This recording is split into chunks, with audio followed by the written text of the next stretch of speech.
안녕하십니까? 예, 반갑습니다. 예, 처음 뵙겠습니다. 예, 저는 이제 우리 그 일산 메가랜드에서 공인중개사 법령 및 중개 실무 강의를 하고 있는 황정선이라고 합니다. 이제 오늘 이제 처음으로 기초 이론 과정 36회 시험 대비 수업을 진행을 할 거고요. 1교시 때는 수업은 따로 안 하고 그냥 오리엔테이션 위주로 하도록 할 거예요. 그러니까 뭐 딱히 뭐 이렇게 뭐 적거나 이렇게 하실 필요는 없고요. 그냥 가벼운 마음으로 그냥 들어주시면 되겠습니다. 어제 수업 한번 했었죠? 네, 민법 하셨고 오늘 이제 중개사법 합니다. 자, 이제 뭐 제 이름은 아까 말씀드린 대로 황정선이라고 합니다. 그래서 강의한 지는 이제 한 4년 차 되는 것 같아요. 올해가 24년 차고 마누라 한 23년 됐고 회사 생활 좀 오래 했었고요. 예, 그리고 이제 회사 한 8년 뭐 정도 가까이 했었고 그 이후로 이제 강의 시작을 해가지고 현재 이렇게 되고요. 현재 이제 메가랜드에서 이제 중개사법 강의하고 있습니다.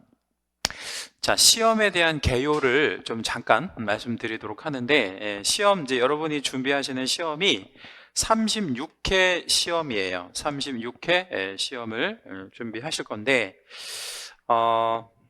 작년에가 이제 35회 시험이었죠. 그래서 좀 이따가 이제 35회 시험의 난이도라든가 이런 걸 좀 간단하게 말씀드리도록 그렇게 하겠습니다. 시험은 이제 내년 25년이죠. 10월 25일 날 네 번째 주 토요일 날 우리 시험을 이제 시행하도록 되어 있고요. 시험 과목이 이제 1차와 2차 이렇게 나누어지는데 어제 여러분 수업하셨던 민법이 이제 1차 과목이고 오늘 이제 저랑 같이 하시는 이제 공인중개사법이 2차 과목이에요. 그래서 1차와 2차 이게 동시 시행하고 동시 시행한다라는 거는 이제 오전과 오후로 나눠 가지고 이제 같이 본다 뭐 이런 뜻입니다. 그리고 1차만 합격을 하시게 되면 다음 회차에 보는 2차 시험을 그러니까 1차 시험을 한 번 면제하는 뭐 이런 제도가 있어요. 근데 이거는 한 번만 면제가 되기 때문에 만약에 1차 합격하고 이제 그 다음 연도에 2차를 봤는데 만약에 이제 불합격했다. 그럼 어떻게 되겠습니까? 다 봐야 되는, 다시 봐야 되는 그런 좀 부담이 있죠. 그래서 하여튼 열심히 하셔야 되고 응시 자격은 딱히 없습니다. 그래서 국적이나 연령, 학력, 성별 이런 거에 대한 제한이 없는데 되게 질문을 좀 많이 하시는 게 뭐냐면 연령에 대한 제한이 딱히 없다라는 부분이거든요. 그러니까 이게 무슨 얘기냐면 미성년자도 시험 볼 수 있다라는 거죠. 그래서 미성년자가 시험을 봐서 공인중개사가 되는 거는 상관이 없는데 개업 공인중개사가 될 수는 없어요. 그래서 공인중개사랑 개업 공인중개사는 좀 다른 의미가 되고요. 시험을 주관하는 거는 이제 시도지사가 주관을 하게 되고요. 그 다음에 한국산업인력공단에서 위탁받아가지고 하고 있습니다. 자, 시험에 이제 합격자 결정 방법에 대한 부분을 좀 간단하게 말씀드리는데 이게 이제 국가고시다 보니까 40점 미만으로 떨어지면 불합격이에요. 그래서 무조건 40점 이상은 맞아야 됩니다. 제가 이제 여기서 간단하게 이런 거 좀 잠깐 말씀드려볼게요. 1차가 어제 우리 배우신 민법이라고 하는 과목이 있고요. 그 다음에 부동산 학개론이라는 과목이 있는데 1차가 두 과목 있죠. 근데 만약에 이제 민법에서 80점을 맞았다. 그리고 학개론에서 40점을 맞았다. 예를 들어보는 거예요. 그러면 평균이 몇 점이 되는 거예요? 60점 되는 거죠. 그러면 1차 합격, 불합격. 합격이 되겠죠. 그죠? 왜냐면 과락 없고 평균 60점 나오니까. 그런데 이럴 수 있습니다. 민법에서 다 맞고 100점 맞고 학개론에서 20점을 맞았다. 이렇게 한번 가정을 한번 해보죠. 이건 뭐 바뀌어도 되고요. 그러면 평균 몇 점이에요? 평균 60점이죠. 이것도.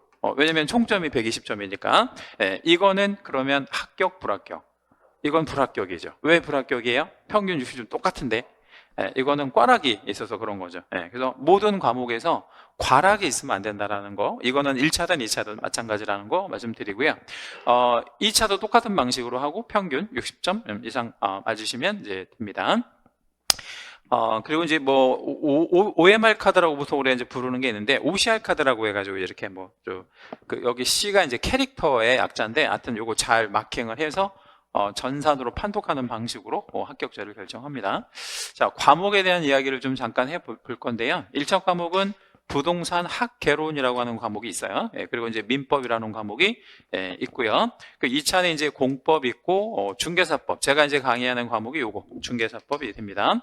그래서 이제 공시법, 세법. 요거 이제 합쳐가지고 한 과목이 돼요. 그래서 전체 과목은 5과목이 됩니다. 어떻게 5개냐면 하나, 둘, 셋, 넷, 5개가 되겠죠. 근데 이제 강의는 6분이 와서 강의를 하시죠. 그쵸? 그러니까 요거는 2분이 이제 강의를 하시는 거예요. 왜냐면 요 공시하고 세법은 전공 분야가 완전히 다르기 때문에 한 사람이 강의를 할 수가 없어요. 그래서 요거랑 요거는 2분이 오셔서 강의를 하시는데 이거는 합쳐서 한 과목이구나 이렇게 생각을 해주시면 돼요. 그럼 나머지는 다 40개씩 나와가지고 하나 이제 맞추면 2.5점인데 여기는 24개가 나오고 여기는 16개가 나옵니다. 네, 그렇게 좀 알고 계시면 되겠고요. 자, 이렇게 이제 5과목 중에서 여러분 가장 어려운 과목 한 번만 선택해 볼게요. 어떤 과목이 제일 어려울까? 요. 중개사법은 벌써 제일 어려워요. 우리 앞에 분은 처음 공부하시는 거죠? 딱 봤을 때 어떤 과목이 제일 어려워 보여요? 세법이 제일 어려워 보여요. 세법은 그렇게 안 어려워요. 부담 갖지 않으셔도 됩니다. 세법은 그리고 그 어려운 과목은 아니고 좀 그 재밌는 과목이라고 해야 될까? 또 뭐 이렇게 좀 실생활에 좀 도움이 많이 되는 과목입니다. 우리 앞에 분 공부학개론 본인들이 싫어하는 과목도 얘기한 거 아니에요? 아무튼 얘 좀 많이 어렵다라고 얘기를 하고요. 얘도 조금 어려운 편이에요. 요건 이제 왜 어렵게 느껴지냐면 이건 이제 거의 수학에 가까운 그런 과목입니다. 수학을 좀 잘하면 요 과목을 잘하게 돼 있거든요. 뭐 그래서 조금 어렵고 그다음에 이제 얘는 이제 그 왜 어려우냐면 공포의 법이다 뭐 이렇게 이제 줄여서 수험생들 사이에서 말씀 많이 하시는데 요거는 이제 시험 범위가 장난 아니게 많죠. 범위가 굉장히 넓어서 좀 공부하기가 쉽지가 않습니다. 그렇다면 나머지 과목은 수월하냐? 그건 또 아니에요. 민법도 뭐 수월한 거는 아니고 얘도 좀 수월하지 않고 전체적으로 얘도 그렇습니다. 그러니까 아무튼 우리가 열심히 하셔야 이제 합격하실 수 있고요. 자, 과목에 대한 이제 문제 문항수 좀 잠깐 말씀드릴 건데 아까 말씀드린 학개론하고 민법은 각각 40문항씩 이렇게 출제가 됩니다. 그래서 다 맞으면 100점 이렇게 배점이 되고요. 중개사법도 역시 40문항 그리고 이제 공법도 40문항 그리고 아까 말씀드렸던 공시세법이 40문항인데 요거 4개랑 16개 이런 식으로 배분이 되어진다라는 거 알고 계시면 돼요. 그래서 만약에 세법을 다 틀리고 뭐 극단적으로 표현하면 공시세법만 다 맞았다. 그러면 몇 점이 나오냐면 60점이 나오는 거예요. 이렇게 생각하시면 되겠습니다. 그리고 우리 시험이 이제 객관식으로 진행을 합니다. 그래서 5개의 선택지 중에서 하나를 선택해서 이제 득점하는 방식으로 뭐 이런 식으로 시행을 하고요. 주관식은 안 나와요. 그러니까 이제 부담 가지실 필요는 없어요. 쓰는 문제는 안 나온다. 자, 그리고 이제 5년간 시험 통계를 좀 잠깐 말씀드릴 건데 35회 시험이 이제 얼마 전에 끝났잖아요. 그래서 35회 시험은 아직 통계 자료가 없어서 가장 최근 통계가 34회개가 가장 최근 통계라서 이걸 좀 잠깐 말씀드리면요.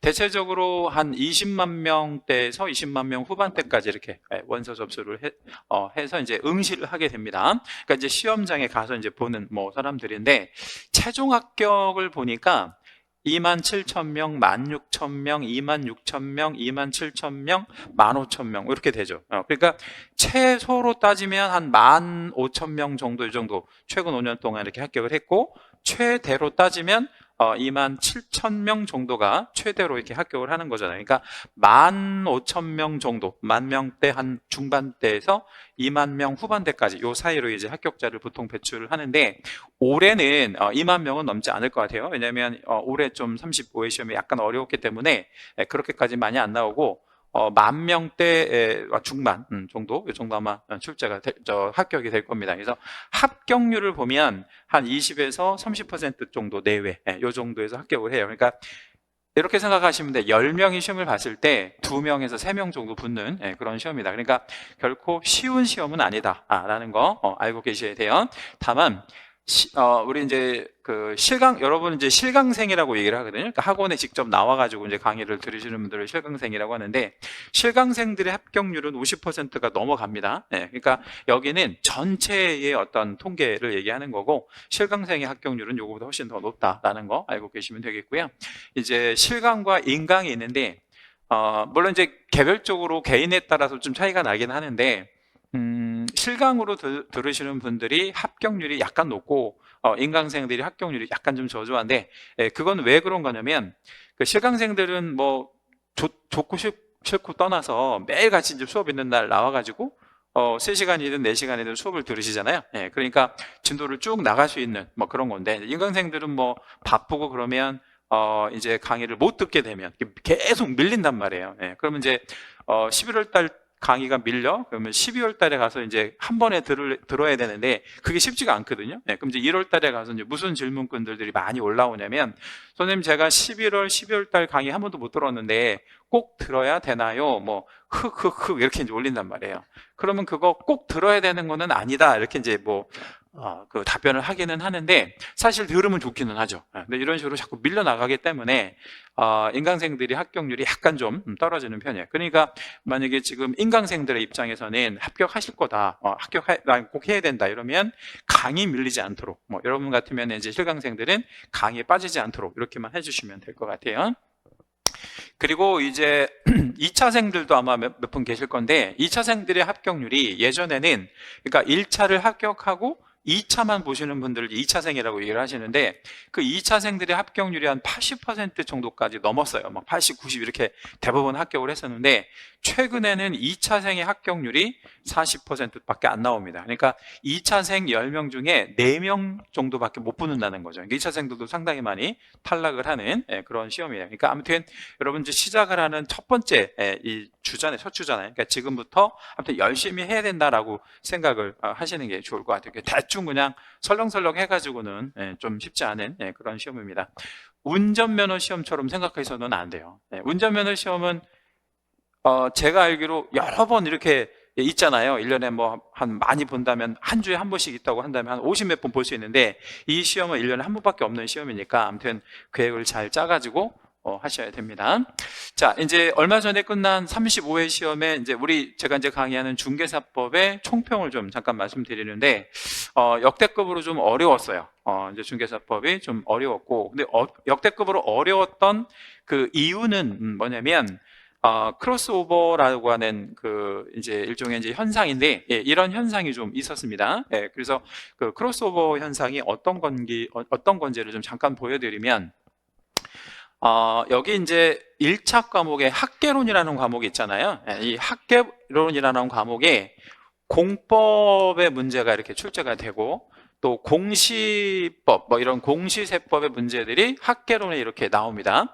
그리고 우리 2차에 이제 공인중개사법이 있잖아요. 여기에 민법 문제가 상당히 많이 이렇게 출제가 되고 그래요. 그러니까 1차와 2차를 예전에는 이렇게 명확하게 구분을 해줬는데, 요즘에는 이 경계가 막 이렇게 무너져 버리는 이런 추세예요. 그래서 이게 뭐가 훨씬 유리할 수밖에 없는 상황이 됐냐면, 이제 동차로 준비하는 게 훨씬 유리한 그런 상황이니까, 1차 내가 올해 붙고 내년에는 난 2차만 준비해야지, 이런 식으로 하기는 조금 쉽지 않은 시험이 됐어요. 왜냐하면 이게 과목별 경계가 무너졌기 때문에. 그래서 이제 지금 여기 11월 달부터 이제 여러분 시작하시는 거니까, 지금 당장 시작하면서 나는 1차만 할 거야 이렇게 생각하시는 분은 안 계시잖아요. 그러니까 동차로 준비하는 게 훨씬 쉽다라는 거 이렇게 알고 계시면 되겠습니다. 그래서 이제 이런 현상 때문에 좀 어려웠고, 그 다음에 중개 실무 비중이 조금 높아졌는데, 여기가 이제 실무 부분이 난이도가 조금 높아요. 그러다 보니까 전체적인 난이도가 좀 상향되는 뭐 그런 경우였다 이렇게 보시면 될 것 같고요.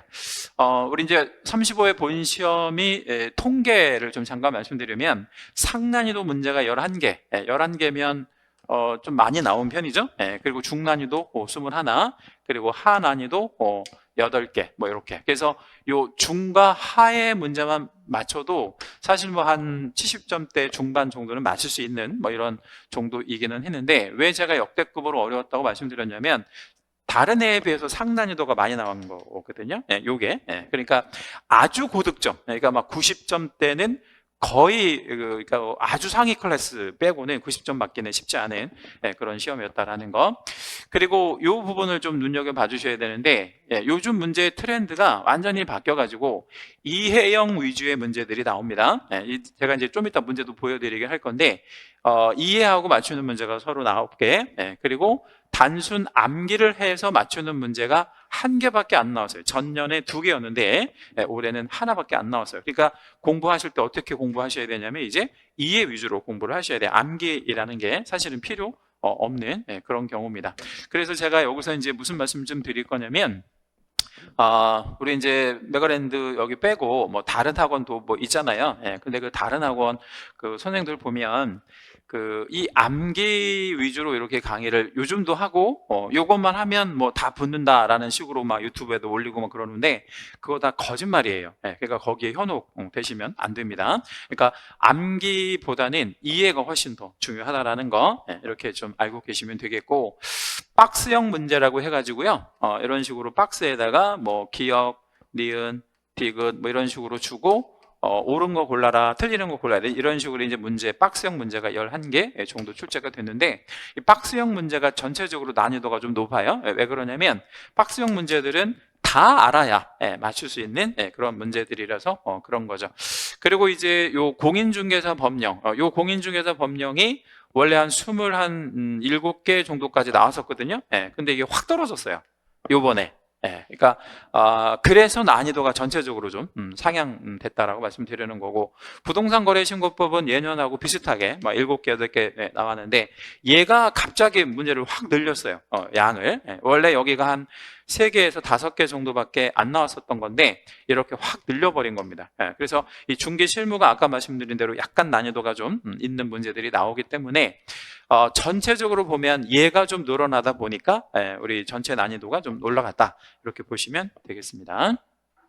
그 다음에 이제 본고사 논란 부분, 그러니까 우리 이번 35회 시험에 그 어떤 부분이 있냐면 아까 말씀드린 대로 1차 과목인 학개론이라는 과목에 2차 과목의 문제들이 대량 출제를 이렇게 했어요. 근데 이제 이거 출제했는데 왜 논란이 되느냐? 이제 이렇게 생각하시면 될 것 같아요. 이 1차 과목인 학개론의 문제를 2차 과목 선생들이 들어가서 출제하는 게 아니라 1차 과목 선생들이 들어가서 출제를 이렇게 하는 거예요. 다른 이 영역의 문제를. 그러면 제대로 냈겠어요? 아니면 오류가 좀 있었겠어요?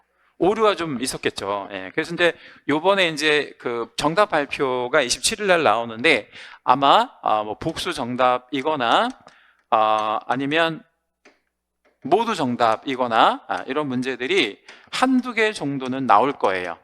이제 뭐 특히 학개론 같은 경우에 좀 논란이 되는 경우가 있거든요. 이따가 제가 어떤 게 논란이 되는지는 다시 말씀드리도록 하고, 그 다음에 이제 아까 말씀드린 대로 2차 이제 제가 강의하는 이 중개사법의 1차 과목 문제, 이 1차 과목 문제라는 게 이제 아까 얘기한 대로 민법 문제가 한 5개 정도 이렇게 출제가 되었어요. 그러니까 굉장히 많이 나온 거죠. 그러니까 다시 말씀드리면 민법이 40개가 아니고 45개였다. 그래서 이제 이따가 제가 수기 좀 보여드리면 이제 수험생들이 뭐라고 표현을 하는지 이런 부분을 한번 좀 보여드리도록 하고 결론적으로는 동차생에게 유리하고 2차만 준비하시는 분들한테는 매우 불리한 그런 시험이 되었다. 그래서 그런 의미에서 역대급으로 좀 어려웠다. 자, 이제 수기를 좀 후기죠, 후기. 후기를 좀 잠깐 보여드릴 건데 지금 이제 후기는 이분들이 이제 시험을 대체적으로 망친 분들이에요. 중개사법 뭐 미쳤네요, 뭐 이런 식으로 했잖아요. 그래가지고 이제 뭐라고 했냐면 민법 문제를 내시지 어이가 없네, 뭐 이렇게 얘기를 해자. 민법이 이제 많이 나오다 보니까 뭐 그리고 20번까지는 무난하게 풀었거든. 20번까지가 왜 무난하게 풀었냐면 20번까지가 중개사법 문제들이 나왔는데 여기까지는 그냥 무난하게 풀었는데 정확하게 22번 문제부터 넘어가부터는 이제 문제지를 넘기는 속도가 확 줄어들고 막 이제 한숨만 나오고 뭐 이렇게 됐던 거죠. 왜냐면 약간 좀 그 기대했던 문제들이 안 나오니까 뭐 막 그런 얘기 들읍니다. 그리고 여기 보면 중개사법인지 민법 2교시 민법인지 헷갈렸다 뭐 이런 식의 이제 후기도 뭐 남기셨고요. 그 다음에 이제 어떤 분은 나만 어려웠냐, 뭐 효자 과목인지 아닌 것 같아요, 뭐 이런 것들. 그리고 중개사법이 어려운 이유를 본인 또 스스로 이렇게 분석을 해보니까 뭐 전세 사기 이런 것 때문에 그런 것 같아요. 뭐 이런 식으로 나름 이제 후기도 남기고 그러셨어요. 자, 이제 이번은 그럼에도 불구하고 합격하신 분들이 있을 거 아니에요. 그래서 합격 후기도 한번 좀 보여드릴 건데, 요건 전부 다 이제 제가 뭐 이렇게, 이 내용을 뭐 편집하거나 그런 게 아니라 요번에 실제로 이제 우리 홈페이지에 올라와 있는 내용들입니다. 요번에 이제 우리 시험 끝나고 나서. 그래서 뭐 이해 위주로 강의해 주셔서 합격했다. 그래서 고맙다. 뭐 이런 식의 내용들입니다. 전부 보면 암기 아닌 이해 위주 뭐 이런 식의, 어떤 후기들이죠. 뭐 이런 것들 다 이제 합격하셨다라는 얘기들입니다. 그리고 이제 구체적으로 보면 뭐 이런 내용들, 암기 코드만 외우는 것보다도 이해하고 들으니까 훨씬 더 점수가 뭐 잘 나오는 것 같다. 아무튼 이해 위주 뭐 이런 것들 좀 나오고 있어요. 그 다음에 관리비 문제 뭐 직신 뭐 이런 거 나왔는데, 관리비 이따 제가 본고사 문제 한번 보여드릴 건데, 실제 이제 요런 문제를 어떻게 이제 풀으셔야 되는지를 한번 보여드리도록 하겠습니다. 자, 이제 지금부터는 왜 우리 공인중개사 공부를 해야 되고 또 여러분은 그렇게 선택을 했는지 이 부분에 대해서 한번 말씀을 드려볼게요. 이제 전반적으로 시험에 대해서 좀 부정적인 거, 뭐 좀 어렵게 나오는 추세고 많이 합격을 못하고 전년 시험이 좀 어려웠고 이런 말씀 드렸는데, 그럼에도 불구하고 공인중개사 공부를 하셔야 되는 이유 뭐 이런 것들을 좀 말씀드리도록 하는데, 가장 최근에 이게 이제 그저께 네이버에 이제 뉴스에 이제 나왔던 건데, 통계가 2022년도밖에 없는데 가장 최근 통계예요.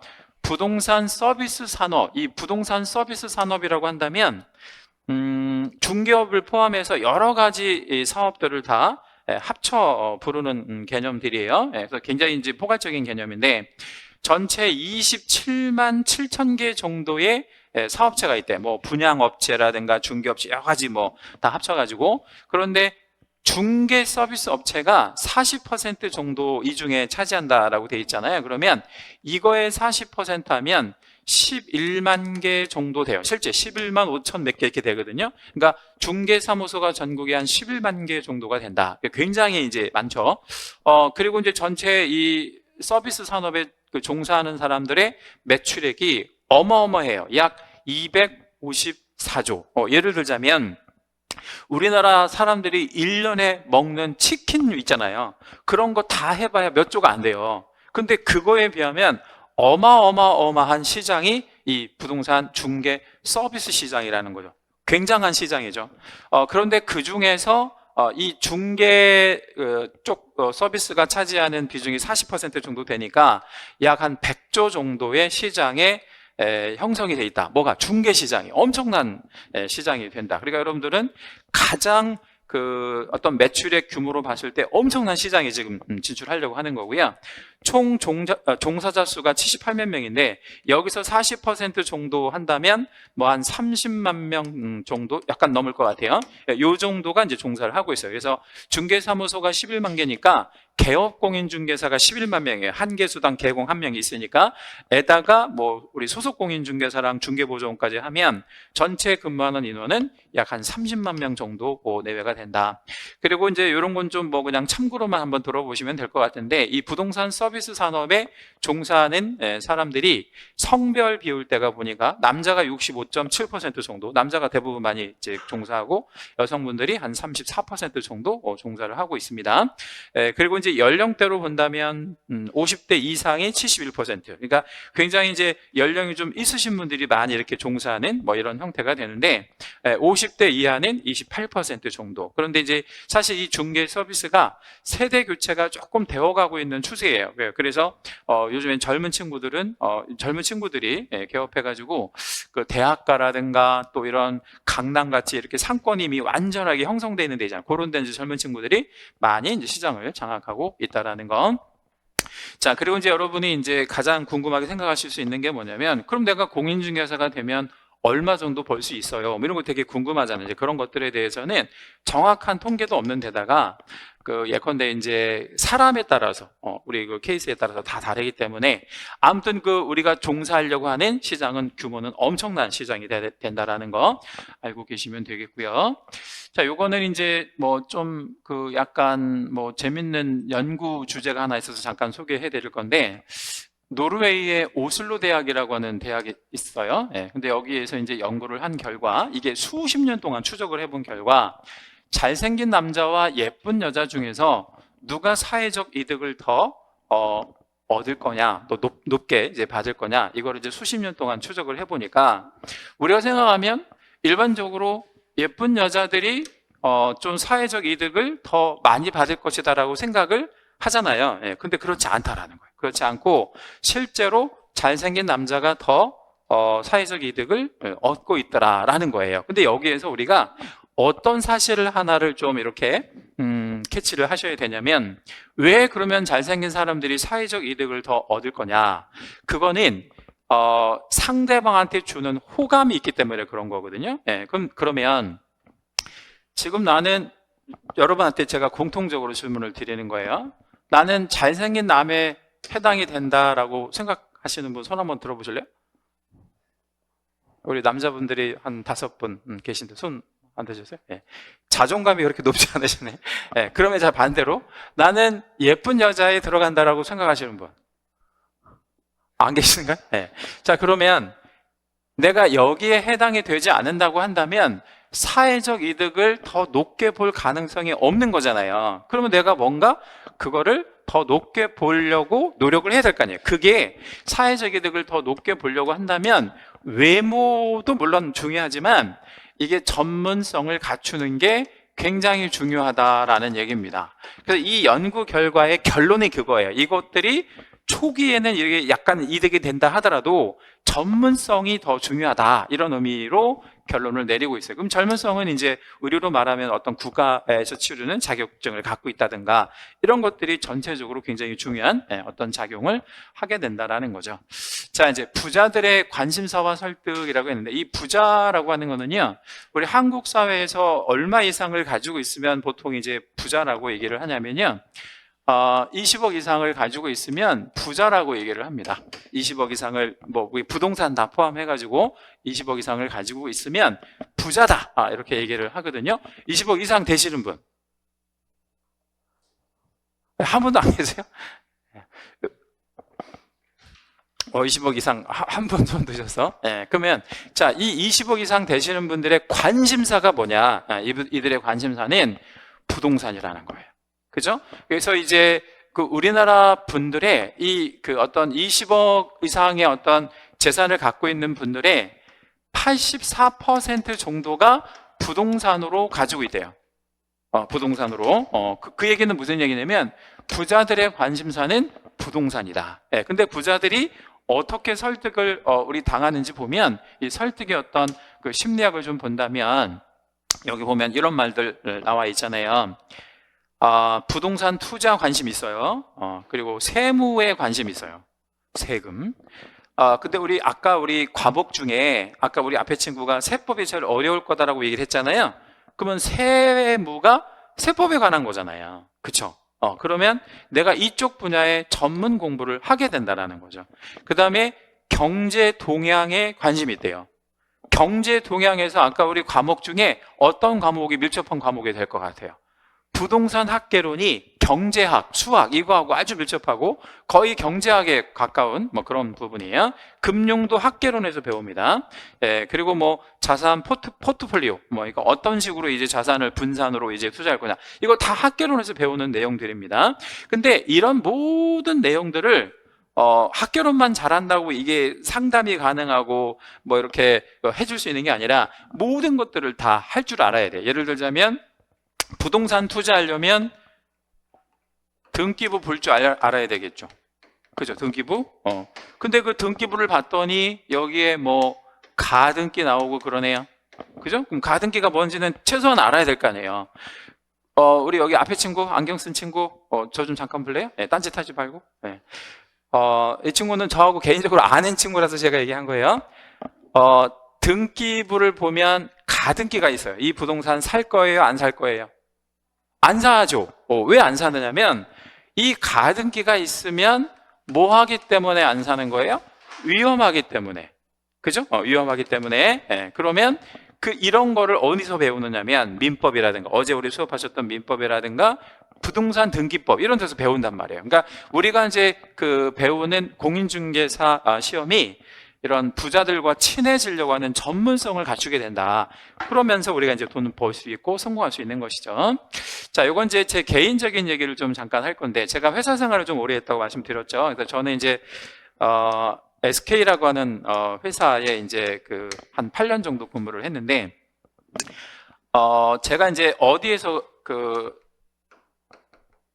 근무지였냐면 대전에서 이제 SK에서 대전에서 근무를 했었거든요. 예, 근데 그 제가 근무했던 이 건물이 요거예요. 예, 근데 여기가 대전에 대사동이라고 하는 동네가 있어요. 근데 이 대사동이라고 하는 동네가 보문산이라고 하는 산 자락에 있는 이런 동네거든요. 근데 되게 좀 대전 외곽에 있는 뭐 이런 거. 여러분 대전하면 떠오르는 게 뭐 있어요? 대전하면 딱 떠오르는 거. 성심당 떠오르잖아요. 그죠? 성심당에서 굉장히 떨어져 있는 곳이에요. 그러니까 좀 약간 핫한 곳은 아니고 좀 약간 외곽인데, 여기에 이제 이 건물이 사무실로 쓰고 있었던 거예요. 그러니까 사무실이라는 건 이제 우리 정식 용어로 업무용으로 쓰고 있었다라는 거거든요. 근데 이제 그 조직들이 자꾸 이제 이렇게 줄어들고 하면서 1, 2층만 쓰고 나머지는 다 공실이었어요. 그래서 회사에서 이게 굉장히 좀 문제가 됐던 게 사옥이었는데, 그래서 이제 여러 가지 이제 방안을 이렇게 이제 고민하다가 제가 아이디어를 하나 낸 거예요. 이거를 그러면 업무용 시설을 근린생활시설이라고 얘기하죠. 우리가 근생이라고 하는 게 있거든요. 근린생활시설. 이걸로 용도를 좀 바꿔가지고 팔면 좀 팔리지 않을까, 이런 식으로 이제 아이디어를 낸 거예요. 근데 제가 이제 제 머릿속에서 이제 끄집어냈다기보다는 이제 주변에 중개사무소를 갔더니 한 개업공인중개사가 그 아이디어를 준 거예요. 그래서 저는 그냥 회사에다가 그걸 좀 잘 포장해가지고 이제 기획안을 올린 거거든요. 근데 회사에서 오케이, 그렇게 한번 해봐라 했는데, 문제가 하나 된 게 뭐였냐면, 업무용 시설에서 근린생활시설로 용도 변경을 하려면 뭐가 문제가 되냐면 주차장이 부족해요. 주차장 시설이 좀 더 늘려야 되거든. 근데 주차장이 정확하게 몇 대가 부족하냐면 4대가 부족해. 근데 주차장 4대를 더 확보하려면 이게 주차장인데 이게 없었을 때예요. 그럼 옆에다가 땅을 하나 사야 될 거 아니에요. 그죠? 근데 땅을 사면 돈이 너무 많이 들어가니까 이제 뭐를 생각해낸 거냐면, 제가 이제 무슨 외국 잡지를 보다 보니까 유럽에 스웨덴으로 제가 기억이 되는데, 이런 기계식 지금은 사실 이게 보면 여러분이 보실 때 되게 후지고 뭐 이런 것 같은데, 이때만 해도 굉장히 최신 기계였단 말이에요. 이런 기계가 있다라는 걸 제가 알게 된 거예요. 그래서 이 기계를 수입해가지고 부착을 하자 해가지고 7대, 8대 정도 이렇게 부착할 수 있는 기계식 주차를 설치를 하고 근린생활시설로 용도를 바꿨어요. 자, 그러자마자 이 건물이 팔렸을까요? 안 팔렸을까요? 팔렸어요. 자, 누가 이걸 사갔냐면요. 이걸 누가 사갔냐면 병원 하시는 분이. 이게 이제 1번 그림이고, 그 다음에 2번 그림이고, 가장 최근 이제 그림인데, 지금 최근에는 지금 가장 핫한 요양원으로 쓰고 있어요. 근데 요양원으로 쓰려면 근생으로 바뀌어야 되거든. 예, 근린생활시설로 이게 이제 바꿔야 이런 식으로 이제 쓸 수가 있는 거거든요. 또는 뭐 노유자 시설이라는 이런 걸로 바꾸려면 근생으로 여기가 이제 바뀌어야 됩니다. 그래서 이렇게 지금 하고 있단 말이에요. 이렇게. 그럼 만약에 이거를 제가 이런 아이디어를 안 냈다면 얘는 여전히 뭐일까요? 그냥 사무실 용도로밖에 못 쓰고 아마 안 팔렸을 거예요. 근데 제가 이런 식으로 해가지고 그 해에 SK에서 1년에 한 번씩 그 사원들한테 이렇게 상을 줘요. 그걸 이제 휴펙스 상이라고 해. 뭐 이게 되게 조금 유명한 SK 근무하시는 분들 아시는 상인데, 휴펙스 본상을 제가 수상을 했어요. 그리고 나서 저는 어디다가 대전에 근무하다가 어디로 발령을 받았을까요? 서울로 발령을 받았죠. 네, 그리고 이제 서울로 발령을 받고 부서는 영업 쪽이었다가 영업 관리였다가 정확하게는 어디로 제가 부서 발령을 받았냐면 우리 SK 본사 부동산 팀으로 발령을 받았어요. 그 제가 이제 인생의 어떤 그 대전환기를 맞게 되는 거죠. 뭐 하나 때문에, 이거 하나 때문에. 그러니까 부동산에 관련해서는 굉장히 여러분의 어떤 인생의 전환점을 맞게 해줄 수 있다. 이렇게 말씀드리려고 제가 이 사면을 좀 준비했고요.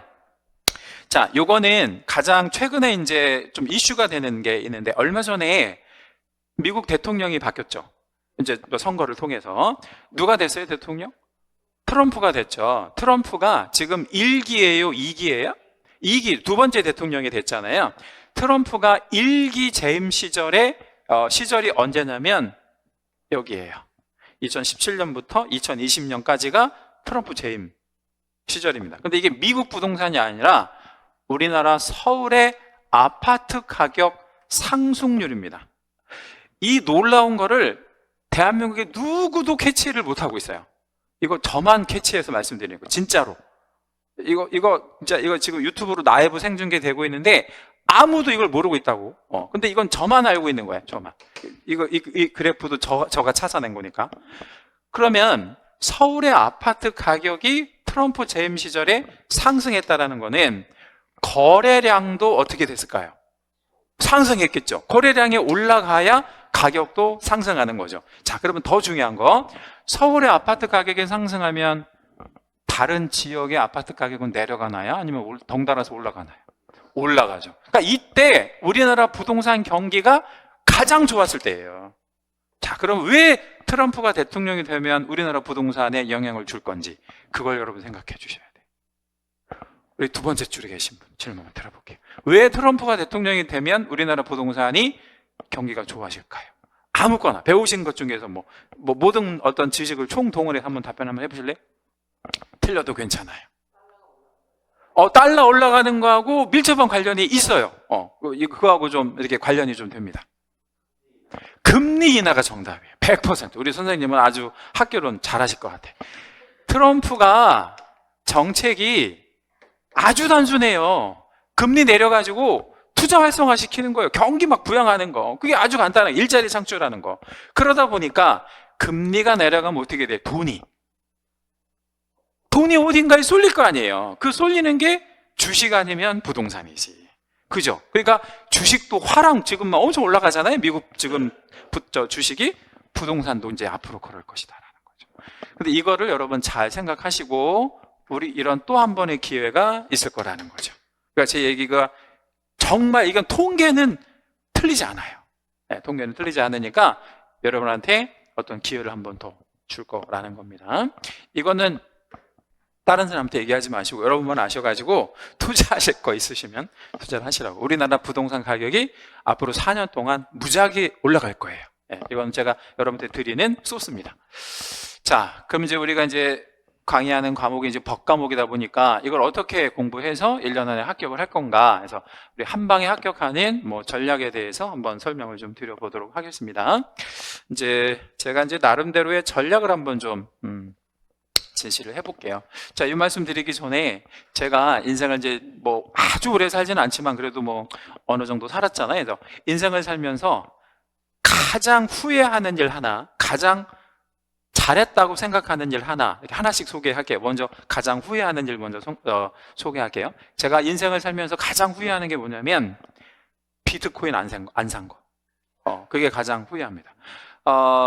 비트코인이 한 3달러가 안 될 때, 2.7 정도? 이 정도 할 때 비트코인을 막 주변에서 막 사라고 하는 친구가 있었었는데, 나 그런 거 살 돈 있으면 부동산에 투자할래. 왜냐면 전 이제 부동산 쪽 일을 하다 보니까 비트코인이 뭔지도 모르고 주식이 잘 모르니까 부동산만 이렇게 아는 거죠. 네, 그래서 나 부동산에 투자할래. 이렇게 생각을 하고 투자를 안 했는데 무려 3달러 잡고 3달러 갔던 비트코인이 오늘 얼마까지 찍었냐면 89,000달러까지 찍었어요.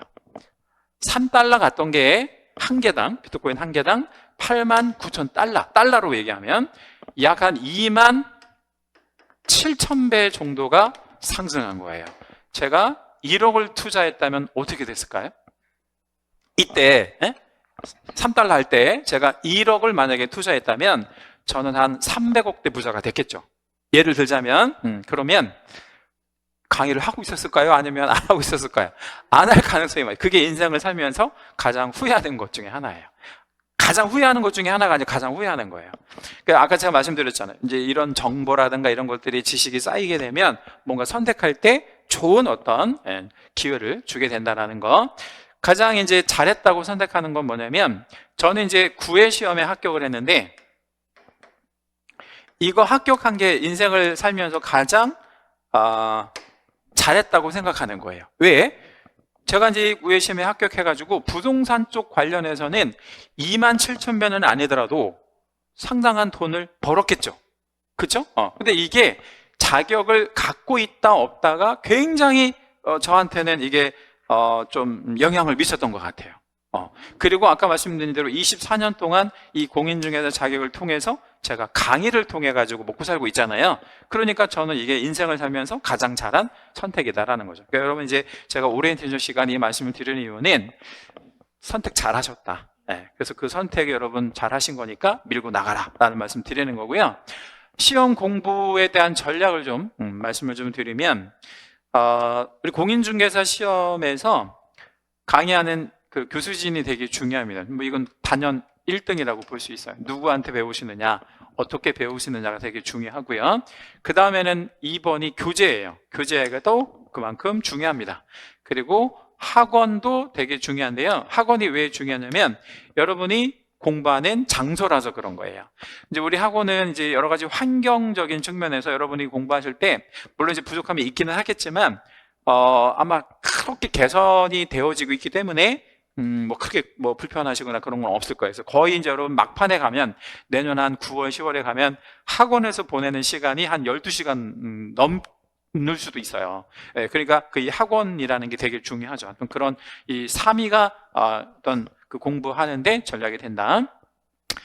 아까 말씀드린 대로 인터넷 강의랑 학원 강의가 있는데 어떤 거를 선택하든 이제 여러분 이제 선택을 하실 수 있는데, 학원을 좀 여러분 선택하셨잖아요. 그래서 학원 선택을 했으면 그 다음에 목표 설정을 하셔야 되는데 1차만 할 거냐, 2차만 할 거냐, 동차로 할 거냐.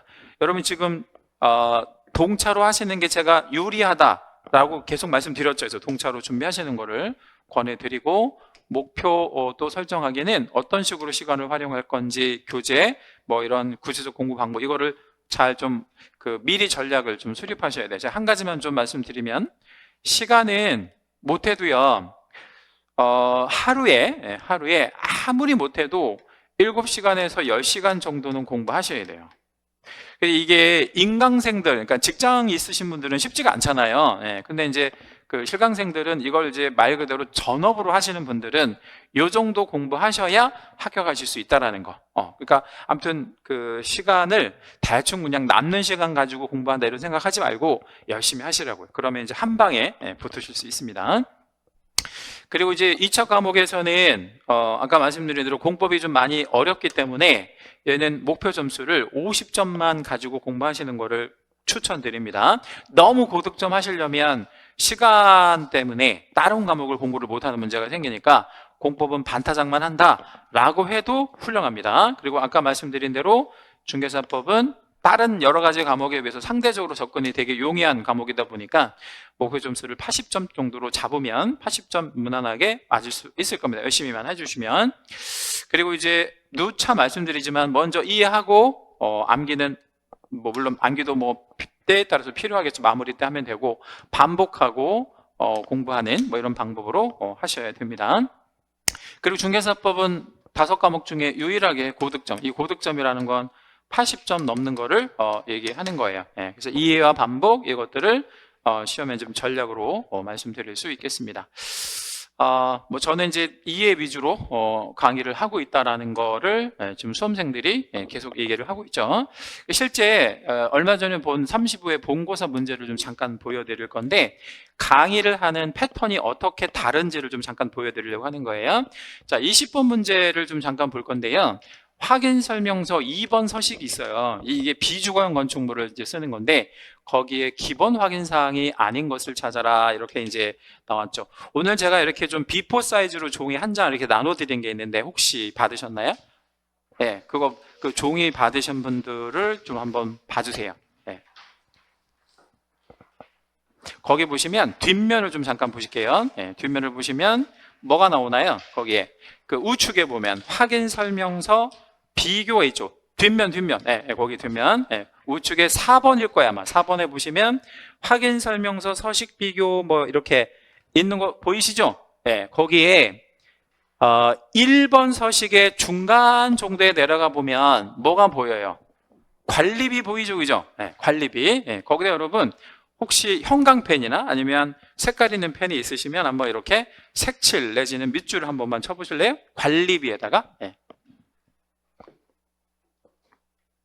자, 이거를 두 가지 방법으로 강의를 할 수가 있는데 어떻게 강의를 할 수 있냐면 첫 번째 강의 방법은 프린트 좀 잠깐만 쳐봐요.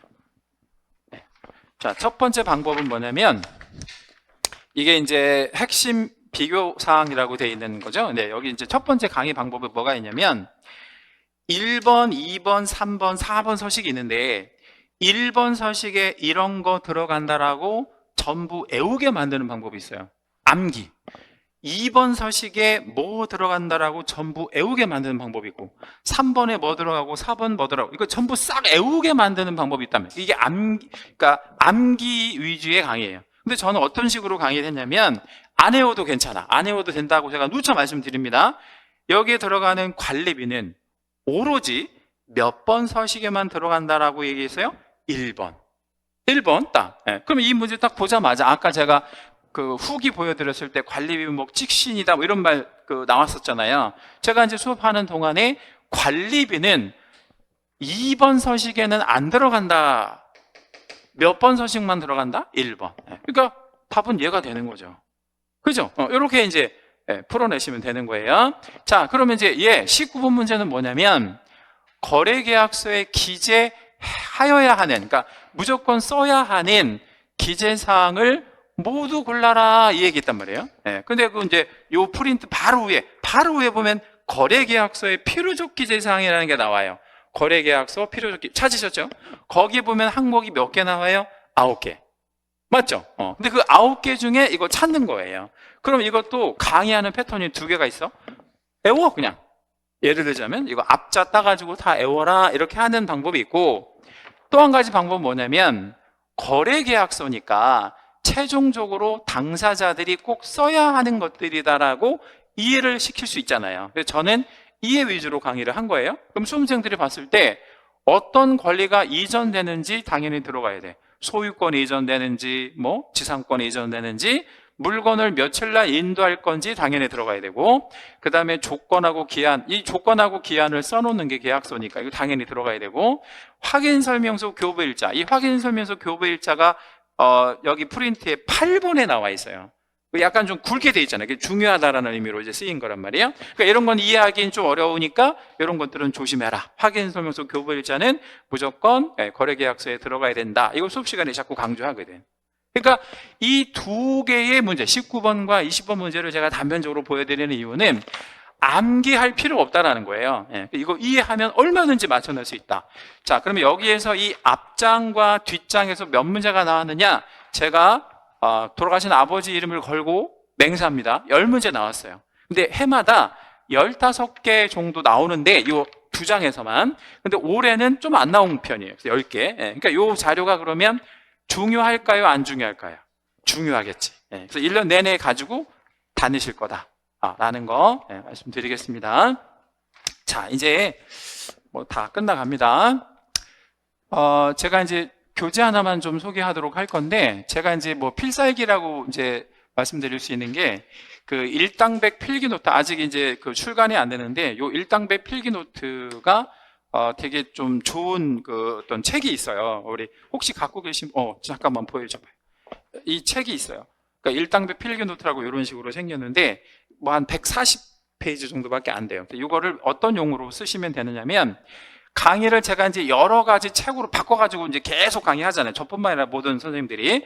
그러면 거기에서 여러분 좀 쓰셔야 될 만한 항목이 있을 거 아니에요. 필기할 거. 근데 필기하는데 손도 아프고 뭐, 그리고 또 요즘 젊은 친구들은 필기하는 걸 아주 싫어하더라고. 그래서 만들어낸 게 이게 필기 노트야. 이런 식으로. 제가 이제 무작위로 한 장 폈더니 이런 식으로 필기가 잘 돼 있네. 이렇게. 필기가 되게 잘 돼 있어요. 근데 이런 데는 좀 잘 안 되는 편이네. 아무튼 좀 이런 식으로 필기해가지고 다 단권화시키는 책. 이걸 이제 일당백 필기 노트라고 합니다. 이 책 한번 추천해 드리고, 아직 출간은 안 됐어요. 이제 좀 한 다음 달 정도면 나올 거예요. 내용이 이제 뭐 표지는 이런 식으로 생겼고, 이런 식으로 좀 여러분이 이렇게 채워 넣는, 수업 듣고 채워 넣는 이런 식의 교재입니다. 뭐 이렇게 도예화 시킬 거는 다 도예화 시켰고요. 그리고 요것도 올해 시험에 출제됐던 건데, 요거. 예. 그러니까 아까 말씀드렸던 그거 다 나온 거야. 여기 일당백 필기 노트에서. 예. 요거 이제 저도 이제 2회 2주로 하지만 암기할 게 덜어 있어요. 그래서 암기할 거 이렇게 그림으로 암기 하도록 할 겁니다. 자, 이제 마지막으로요. 뭐 이제 뭐 저한테 개인적으로 상담하실 거 있으시면 언제든지 상담해 주시면 돼요. 그래서 실강생들은 저한테 이렇게 뭐 쉬는 시간에 오셔도 되고, 아니면 이제 홈페이지에다 이렇게 1대1로 질의 남기셔도 되고 그렇습니다. 그리고 제가 밴드 운영하거든요. 그래서 밴드에다가 뭐 자료 같은 거, 뭐 이런 거 많이 올려드리고 하니까 네이버에서 황정선이라고 검색을 하시면 떠요. 밴드가. 그래서 거기에 가입하셔서 뭐 고민 상담 같은 거 뭐 이렇게 남기시면 제가 상담을 해드리도록 하겠습니다. 대신 이제 이 고민은 공인중개사랑 관련된 고민이어야 해요. 그러니까 어떤 분이 이제 고민 상담하는데 남편이 바람 펴요 어떻게 해요 뭐 이런 거 고민하시는 분이 계신데, 그런 것까지는 제가 어떻게 해드릴 수는 없잖아요. 그러니까 그런 고민 상담도 환영합니다. 아무튼 여기까지가 우리 오리엔테이션 시간이었습니다. 그래서 잠깐 이제 10분 쉬셨다가 다음 시간에 이제 수업을 진행하도록 하겠습니다.